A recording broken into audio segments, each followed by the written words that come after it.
Bienvenue dans ce nouveau chapitre d'histoire de 6e consacré à la Grèce antique avec ici cette superbe photo d'Athènes et de l'Acropole.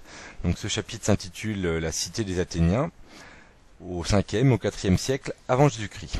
Donc nous avons commencé en présentant le territoire de la cité athénienne, c'est-à-dire l'Attique, territoire qui comporte donc la ville d'Athènes, son port le Pirée, territoire montagneux en son centre et avec des plaines autour.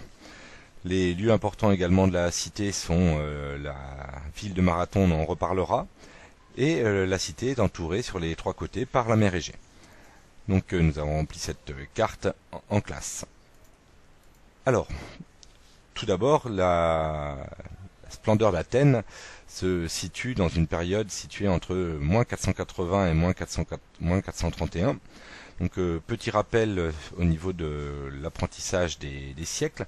Donc quand nous avons une date qui commence par un 4 par exemple, on rajoute 1 et on obtient 5. Donc ce qui nous donne moins 450, le 5e siècle avant Jésus-Christ, donc période de la domination d'Athènes.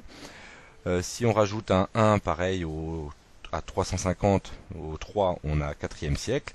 Et même chose pour le 6e siècle avec 5 plus 1.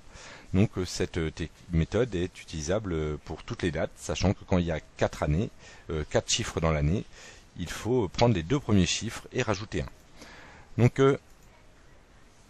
nous allons nous demander comment les Athéniens participent à la vie de leur cité, alors qu'Athènes domine donc la Grèce au 5e et au 4e siècle avant Jésus-Christ.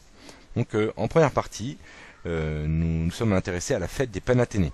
Tous les ans, la fête des Panathénées est organisée à Athènes en l'honneur d'Athéna, la déesse protectrice de la cité.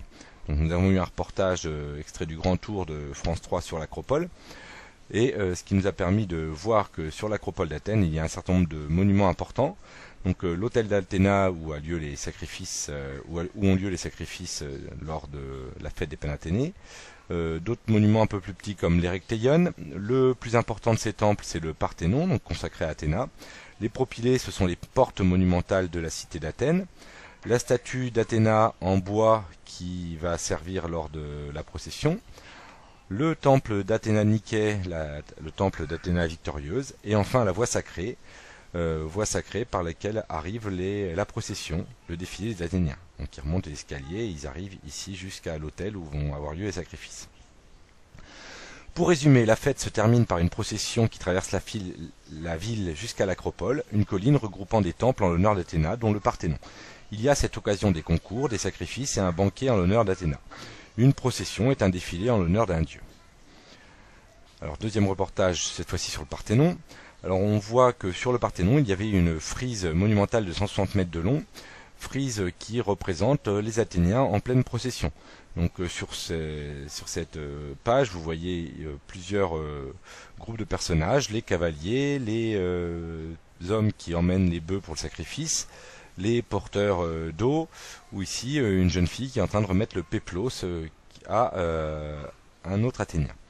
Donc la frise du Parthénon faisait donc ainsi tout le tour à l'intérieur du Parthénon en hauteur, à peu près à ce niveau-là, mais à l'intérieur. Donc voici les porteurs d'eau en fond. Et donc pour résumer, sur le Parthénon a été sculptée la frise des Panathénées par le sculpteur Phidias. Cette frise de 160 mètres de long représente tous les habitants d'Athènes qui participent à la procession. La fête des Panathénées avait pour but de rassembler les Athéniens. Les temples de l'Acropole montrent ainsi la puissance de la cité.